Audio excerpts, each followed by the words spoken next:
Hello everyone, I am architect Yogesh Yadav from APJ School of Architecture and Planning. Today we are going to discuss high-tech architecture as the part of module 6 of ARIA 607, that is History of Architecture 5. If we see the timeline, the modernism started in 1920s and the beginning of postmodernism is marked from 1980s. That means the maximum examples are from this time, though there is not any fixed timeline. As we have discussed, the Vana house by Robert Venturi was built before 80s, but still it is a postmodern building. We can say that was the beginning of the idea against the modern design approach of minimal, I mean against less is more. As the Robert Venturi said, less is a bore. In postmodern era, we have discussed the historicism, means the postmodern style using the depictions from past historic styles and mimicry of historic elements. Now we will discuss high-tech and new modern. I want to tell you here that high-tech and new modern architecture are the result of technological and industrial advancement in late modern time and therefore are also called as the late modernism, but still they are the postmodern design styles as there is the expression of thoughts in their own way, though they also followed the principle of functionalism of the modern, but still we will see that how the services and the structure itself will become the ornamentation in high-tech architecture, whereas the new modern is the new way of looking the modern architecture. So through the images here in timeline, you can see that how there was the use of historic design elements in historicism, as here in this image of Piazza di Italia by architect Charles Moore. We have discussed in the previous class, there is the depiction of flying buttresses, arches, and the various elements from the history. And there was the rejection of modern design approach. In high tech, you can see, as I told you, the services and the structure itself became the ornamentation. There is the expression of structure and also the use of colors. Though it followed the principle of functionalism but rejected the modern design approach of without ornamentation in a different way. You can see in the image there are the colored pipes, ducts, and the structural elements also. It is one of the best example of high-tech architecture. We will discuss it in detail. It's the Pompidou Center, and for the new modern you can see here the image of Jubilee Church. It is inspired with the modern style but using the blend of straight and curved forms for the symbolic representation. That means it was a new way of looking the modernism, hence it is known as neo modern architecture. These are the contents which we are going to discuss in this lecture. First of all, we will discuss introduction to high-tech architecture, then its origin, background, its aims and principles, then the premier practitioners of high-tech architecture. Then we will see various buildings of high-tech architecture and will high-tech architecture also known as structural expressionism. It is a type of late modern architectural style. As we discussed in the timeline, it is also called as the late modernism. It emerged incorporating the elements of high-tech industry and technology into the building design. High-tech architecture grew from the modernist style, utilizing the new advances in technology and building materials. High-tech architecture emphasizes the transparency in design and construction, seeking to communicate the underlying structure and function of a building throughout its interior as well as exterior.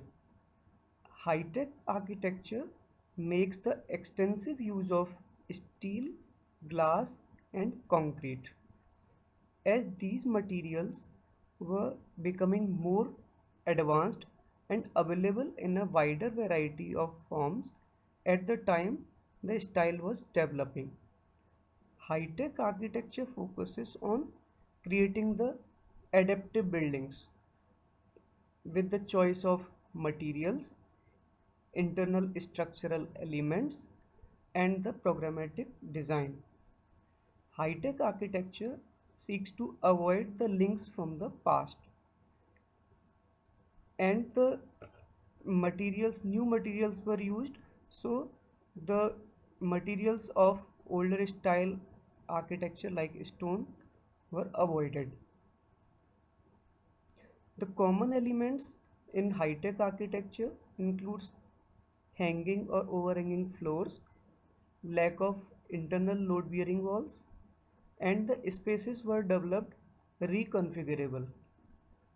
Now it is clear that because of the use of modern equipments and the new materials in construction industry, this new design style developed using the advanced industrial technology as high-tech architecture, and it appeared as the extension of previous ideas of modernism with the help of technological achievements. So we see that high-tech architecture is linking the postmodernism to modern after historicism in between, or it is serving as the bridge between modernism and postmodernism. So the high-tech architecture is appeared as a revamped modernism.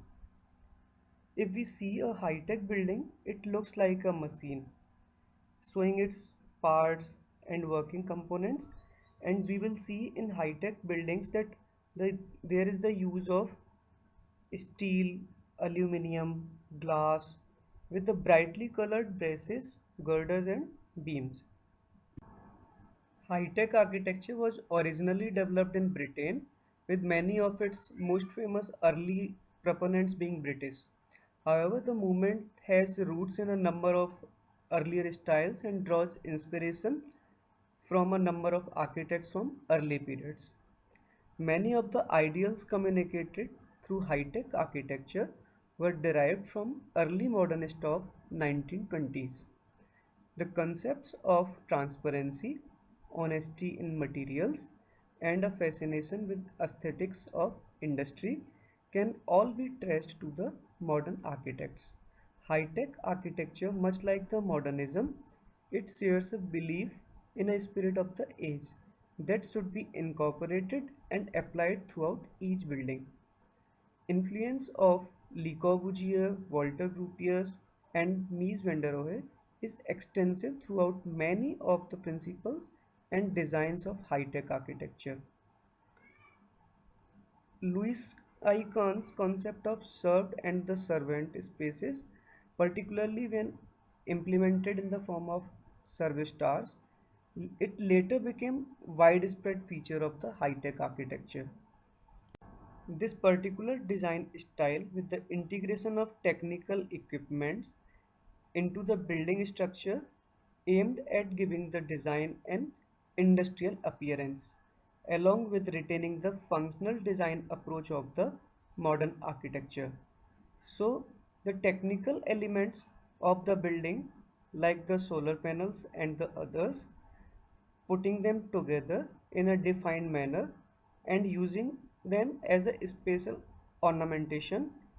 It strengthens the object of high-tech style both functionally and visually. So the aim of high-tech architecture is to gain the aesthetic quality through the expression of technological construction in a formal, independent way.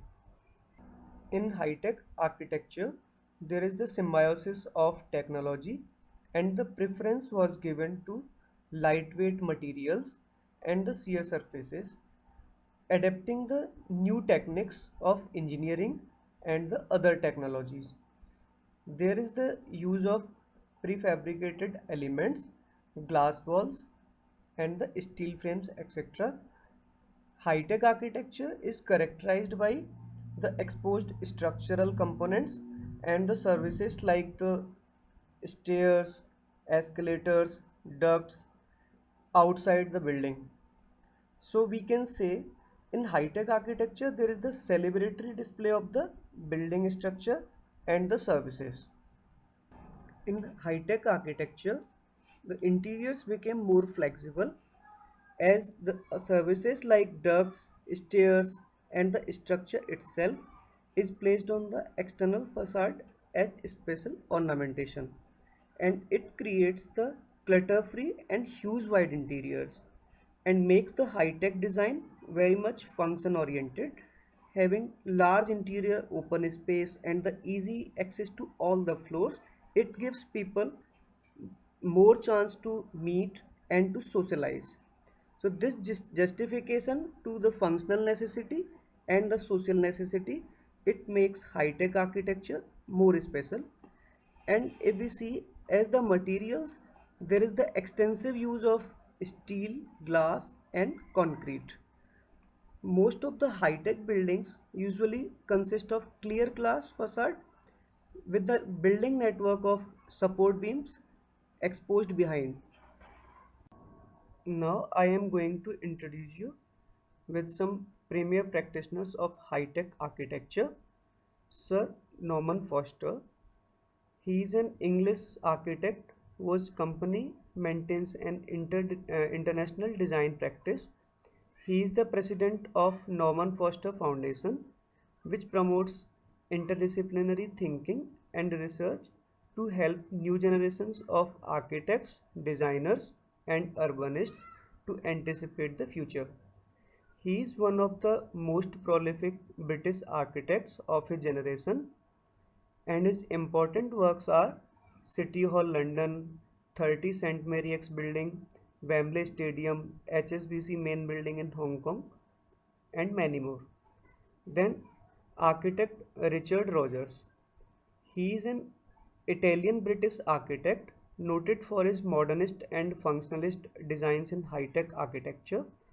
Rogers is perhaps best known for his work on the Pompidou Centre in Paris and the Lloyd's Building and Millennium Dome in London.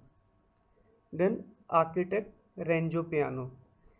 He is an Italian architect. His notable buildings include Centre Georges Pompidou in Paris with architect Richard Rogers, and the other buildings, Kansai International Airport, the New York Times Building, Whitney Museum of American Art, and the Los Angeles County Museum of Art, and many more. Then the architect Bruce John Graham, he was the Peruvian American architect. Among his most notable buildings are the Inland Steel Building and the John Hancock Center. He was also responsible for planning the Broadgate and Canary Wharf developments in London. Then architect Michael Hopkins. Sir Michael Hopkins worked with Norman Foster, Richard Rogers, Terry Farrell, and Nicholas Grimshaw. Hopkins was one of the leading figures in introduction of high-tech architecture into Britain. Then Fazlur Rahman Khan. He was a Bangladeshi American structural engineer and architect who initiated important structural systems for skyscrapers, considered the father of tubular designs for high rises. He was the designer of the Sears Tower, since renamed the Willis Tower, the tallest building in the world from 1973 until 1998, and the 100-story of John Hancock Center. He has been called the Einstein of the structural engineering and the greatest structural engineer of the 20th century for his innovative use of structural systems that remained fundamental to modern skyscraper design and construction. In his honor, the Council of Tall Buildings and Urban Habitat established the Fazlur Khan Lifetime Achievement Medal. Then Minoru Yamasaki. He was a Japanese American architect best known for designing the original World Trade Center in New York City and several other large scale projects. Yamasaki was one of the most prominent architects of the 20th century. Then Santiago Calatrava is a Spanish architect, sculptor, painter, and particularly known for his bridges supported by the single leaning pylons and his railway stations, stadiums, and museums, whose sculptured forms often resemble the living organisms. His best known works include the Milwaukee Art Museum, the Turning Torso Tower, and the World Trade Center Transportation Hub in New York City, and his largest project, the City of Arts and Sciences. These are some examples of high-tech buildings like Town Hall in London by architect Norman Foster, Millennium Dome designed by architect Richard Rogers, Wembley Stadium by architect Norman Foster, Lloyd's office building designed by architect Richard Rogers, Allianz Arena in Munich designed by architect Jacques Herzog and his partner Pierre Demeron, and the Centre Georges Pompidou in Paris, designed by architect Richard Rogers and Renzo Piano. HSBC headquarters in Hong Kong, designed by architect Norman Foster. Hotel Arts in Barcelona by architect Bruce Graham. The Gisco Television Tower, designed by architect Wakov Oleki. And then the Torre Akbar in Barcelona, designed by architect Jean Nouvel. National Center for Performing Arts in Beijing, designed by architect Paul Andrew. And the Hearst Tower in New York by architect Norman Foster. Now we will try to understand the high-tech architecture with the help of detailed case studies. So this is our case study 1 of Pompidou Center in Paris by architect Richard Rogers and Renzo Piano. In 1970s, architect Renzo Piano and Richard Rogers, both unknown at the time, they collaborated and erected this most famous and radical building, Georges Center Pompidou. This cultural center in Paris turned out the world inside out. President of the France, who wanted to construct a cultural center in Paris that would attract the visitors and be a monumental aspect of the city. So, in order to choose the architects for the project, the president held a competition and many entered, including some of the most famous architects in France at the time. People were astonished when the design of Renzo Piano and Richard Rogers, both not famous at the time, they won the competition. Their entry exemplified the constructivism and was a high-tech modern cultural center. So this was an international architectural competition launched on a program to build a cultural and arts complex in the center of historic Paris, and it was set out by the French President Georges Pompidou. So it is also called as the Georges Pompidou Center. Pompidou Center building measures 164.4 meter by 60 meter, and it is 45.5 meter at the east elevation, 42 meter at west side elevation. The main entrance of the center is towards the east, where the piazza slopes down to the building, and the floor to floor height is 7 meter, and that is column free. The level of the ground is 10.8 meter in height. The substructure of the building is a concrete basement of area 60,000 square meter, and it houses the support facilities. 600 seats capacity multipurpose hall is there, a small cinema, central reception, and the parking for 700 cars is provided. The average depth below the road level is 16 meter to 20 meter at its deepest. The primary structure is based on the two rows of 14 full height steel columns, one row on each long facade of the building. Spanning between them across the full width of the building, there are the steel trusses to support the floors of size 2.885 meter deep by 44.8 meter wide. The building of Pompidou Center was designed on the lines of an evolving spatial diagram. It was divided in two parts. Firstly, a three-level infrastructure housing the technical facilities and service areas, as we can see in the given drawing. And secondly, a vast superstructure in glass and steel. It includes a terrace and a mezzanine floor, and most of the activity areas of the center are in this part. The metal framework of the building has 14 porticos with 13 bays.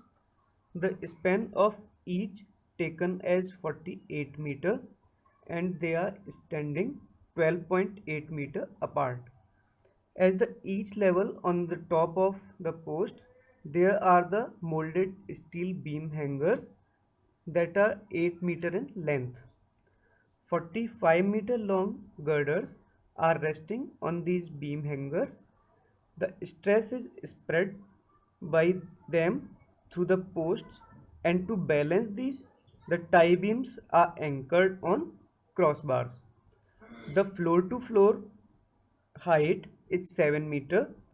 The open spaces are enveloped by the glass and steel superstructure. So here in this drawing and the image is showing the complex truss system used in the building. This special combination of suspended beams and short-topped cantilever, it is called as ziggurat solution. In the design of Pompidou Center, this solution for supporting the load outside the facade without obscuring them, it was suggested by the structural engineer involved in the design team, and these ziggurats are named after the German engineer Heinrich Ziggurat, who invented the beam cantilever solution for the bridge design. And to make you more clear about this special structural system used in the Pompidou Center, I would like to show you a small video.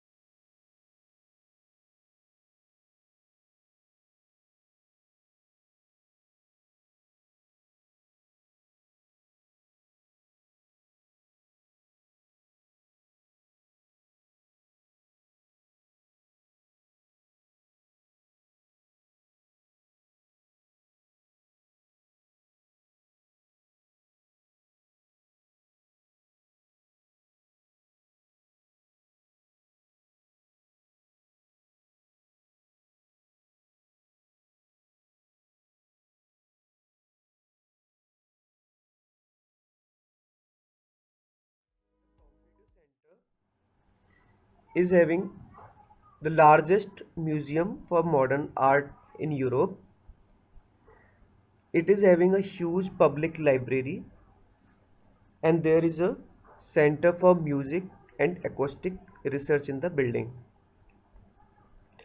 The open site upon which it is located is a constant exterior stage for the urban events and for the presence of street performers such as mimes, jugglers. In the spring, miniature carnivals are installed temporarily into the place in front with a wide variety of attractions like bands, caricature, and sketch artists. The tables are set out for evening dining and for the skateboarding competitions are also held there. So the Pompidou Center is a high-tech modern cultural center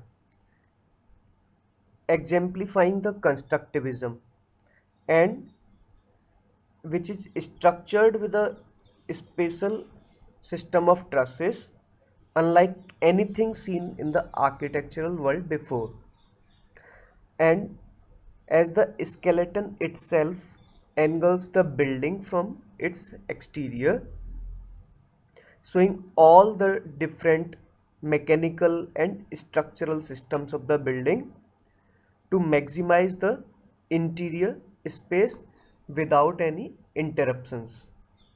So the Pompidou Center came to be known as Inside Out Building. Architects Renzo Piano and Richard Rogers, they together came up with this unique structure that incorporates some innovative designs. That means the layout inside could be modified with ease and allowing for the optimum usage of the space for the places like the museum inside and the other cultural areas within the building. So it is nicknamed as the inside out building due to the fact that all the vital components are visible from outside so that the space inside could remain free, giving even more floor area. The Pompidou Center is also known for its unique color coding piping systems to distinguish their roles as well as giving the elevation of the building a unique look. There are four strong colors which are used like blue, red, yellow, and green, and their use is governed by a code laid down by the architects, as the blue color is used for the circulating air, or we can say for the air conditioning, yellow for circulating electricity, green color for circulating water, and the red color is used for circulating the people, or we can say the escalators and lifts in the building are coded with red color.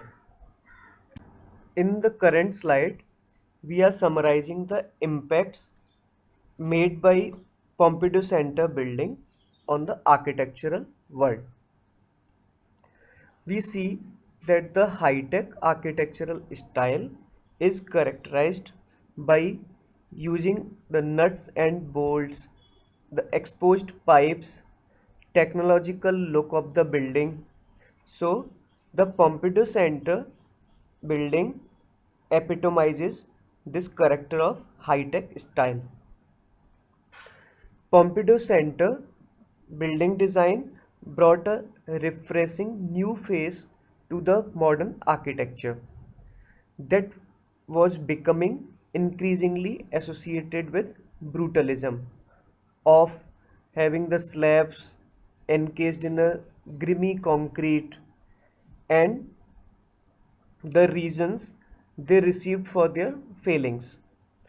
So the science and technology were having a major impact on the society, and there was a feeling that with the right technology anything was possible, and it was reflected in this Pompidou Center design. Architecture was having its techno movement as traditional construction gave way to space frames with metal and glass cladding and extensive use of factory produced materials and the components. Now coming to our second case study of London City Hall. This City Hall is the headquarters of Greater London Authority and serves as the office for the Mayor of London and the London Assembly. It is located on the south bank of the River Thames in Southwark. The building was designed by award-winning architect Norman Foster in 2002, who drew inspiration from his earlier work of the renovation of Berlin's Reichstag building. It has a distinctive bulbous design derived from a modified sphere, which means the building has no conventional front or rear. This special shape is intended to reduce its surface area and thus improving the energy efficiency of the building. To further improve the shape and the performance of this building, the sphere shape was skewed to more of an egg shape that leans towards the south and blocking the direct sunlight with its own shape. The egg shape of the building is in itself it is a strategy for the passive design as the south side of the building leans back so the floor plates are stepping out over the windows below, providing each other the shade for the naturally ventilated offices. The use of steel formwork for the slab results in a reduction of cost in the construction, and the special structural system with inclined steel columns makes the design cost effective, simple, and easy to construct. In the photograph here, we can see that there is the installation of photovoltaic solar panels, and here is the drawing. We can see the blue marked is the council chamber floor, and we can see that how the void rises as an atrium passing through the floors above with an open spiral ramp inside, and how it is suspended from the facade and each floor. Now discussing here the energy concept of the town hall building. This building was aimed to reduce the energy consumption up to 25% of that of a typical office AC building. And to make it happen, the surface area of the building is reduced by taking this particular form in order to reduce the heat loss and heat gain, and by the orientation as discussed. And by using the responsive cladding systems, the integrated energy circulation systems are used to have the recirculation of energy. And for the ventilation systems, there is the use of lower level air supply, and because of the passive cooling systems used, there is no use of boilers and chillers. So the energy consumption is reduced to one fourth of that used in a typical office AC building. The cooling systems of the building utilizes the groundwater which is pumped by the boreholes as you can see in the given drawing. The photovoltaic solar panels provides the power. The surface area exposed to the sun is minimized and maximizing the shading. This building achieves the optimum energy performance, and all the offices in the building are naturally ventilated. Now we will discuss Lloyd's building as a case study 3 to understand the high-tech architecture. After the completion of Pompidou Center with Renzo Piano, architect Richard Rogers was commissioned to design a new building to replace the original Lloyd's Insurance building in London. The Lloyd's building, designed by architect Richard Rogers, was the second expansion in the history of company's headquarters due to the overcrowded conditions of hundreds of people working with the international insurance cases. It was completed in 1986. The Lloyd's building brought a high-tech architectural aesthetic to the medieval financial district of London that was the previous implemented in the design of Pompidou Center in Paris. Similar to the Pompidou Center, the Lloyd's building is designed inside out. That means all the service functions they are removed from the interior and are placed at the exterior of the building.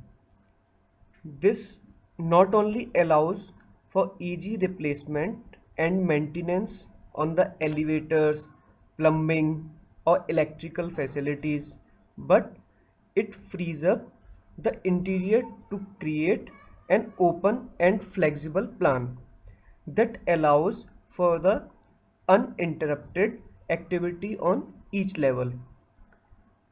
And with the open spatial planning, the interior is capable of being reconfigured on a moment to moment basis with the partition walls that can subdivide the each floor and create new and interesting spaces. The Lloyd's building is having three main towers. Each tower is attached to their own service tower, and these are concentrically oriented around a 60-meter atrium at the heart of the building. Each floor is acting like a gallery overlooking towards the atrium. However, the first four floors are open to the atrium and the others are enclosed by the glass panels. Throughout the atrium, there are a series of escalators which can be seen in this given image, cutting across the void to create an interior circulation that links the floors of the underwriters, and it is adding to the dynamism of the space in the building. When architect Richard Rogers took this project, it required to demolish the original building, but rather than completely demolishing all the traces of history for the Lloyds of London, architect retained part of the original facade as an homage. The historic architecture of the past is juxtaposed to the high-tech style of New Lloyd's building. It seems almost contradictory and forced, but the two styles seems to coexist, and the entire building is wrapped in stainless steel, giving the building a high-tech and postmodern aesthetic. The streamlined facade juxtaposed to the mechanical and service functions on the exterior of the building evoke the technological advances of its construction, as well as it is expressing the building's main focus on functionality. In the Lloyd's building, its floor levels are so arranged that it is making a stepping form. It is consisting of 12 stories to the north, stepping down to 6 stories towards the south, and because of this, sunlight penetration is utilized. The key feature of the building is the incorporation of atrium. This atrium increases in volume and surface area as we progresses towards the south. The office levels increase as the progress northward, allowing a large surface area for the diffused light coming from the north. Significant amount of natural light is reaching down, and it demonstrates the successful design of the atrium. Every location in the building is located within 7 meters from a natural source of light. Richard Rogers was inspired by the Kant's notion of served and the servant spaces. Here in this Lloyd's building, the servant spaces concentrate in towers. In plan, we can see here the central served zone, and at the periphery there are the service towers. Three of them are having principally the firefighting services, and the other three are for the lifts, lavatories, risers, and these are the visual expression of the concept of served and the servant spaces of Louis Aikan. Now talking about the vertical planning of the towers carry the major plant rooms on the top, as we can see here in this given image. The towers form a flexible framework for the ventilation plant, lifts, service risers, and the lavatories attached to them. The four towers carry major plant rooms with mains services running vertically down the towers and connected into the each level of the building.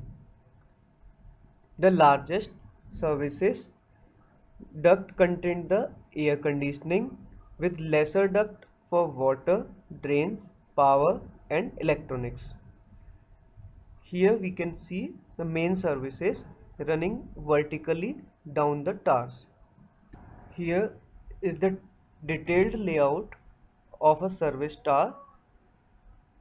Here in this gray marked area, we can see that all 33 prefabricated lavatory pods, they were actually brought to the site on trucks, and then they are fixed into the position prior to linking up to the service riser.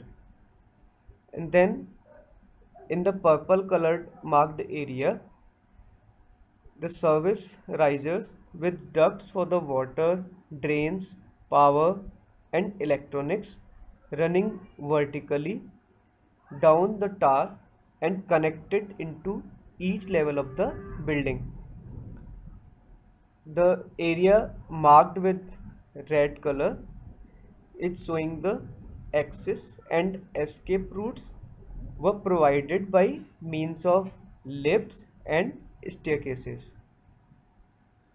And the services marked with this blue color, it is showing the largest services duct which contains the air conditioning running vertically down the towers and connected into each level of the building.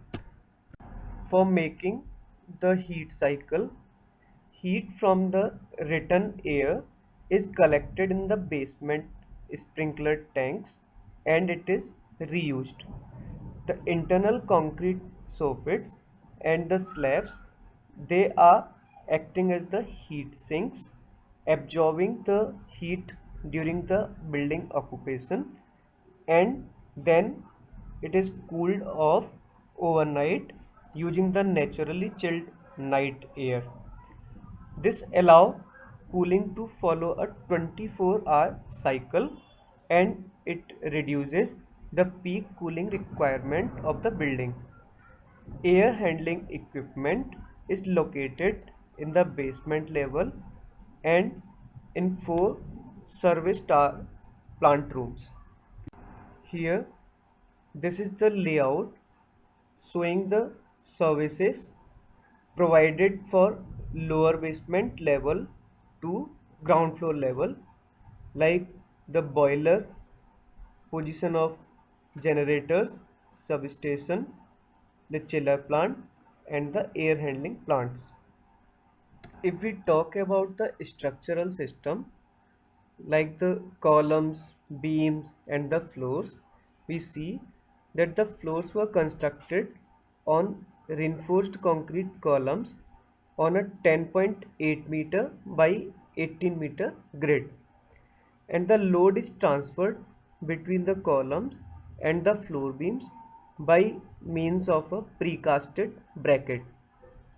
And this precast yokes, they are cast into inverted U-beam, transmit the loads of the floor grid to the perimeter columns via brackets.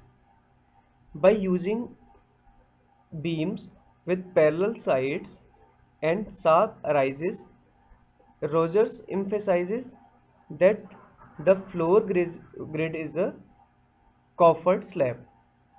Here in this drawing, it is shown that how the U-beams transferring the loads of the floor grid to the columns via bracket system. This is the assembly of the precast concrete bracket and the yoke, and on the other side it is shown the various service supports showing in axonometric the precast concrete uh, kit of the parts for a service tower. Here are the images. In the first one, it is shown that a significant amount of natural light is reaching down to the ground floor. It demonstrates the success in the design of atrium. And in the second image, the main services are shown running vertically down the towers and they are connected into each level of the building through the raised floor and ceiling void. Whereas in the third image, it is shown the in situ concrete column and precast concrete bracket connection. The first image is showing the raised flooring system used in service towers, and in the second one, the process of positioning the prefabricated lavatory pods and then linking to the service riser. Now, to make you more clear about the overall design of Lloyd's building, I would here like to show you a small video.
the high-tech architecture, a postmodern design style, and we have seen with case studies that how it was connected to the modern architecture also.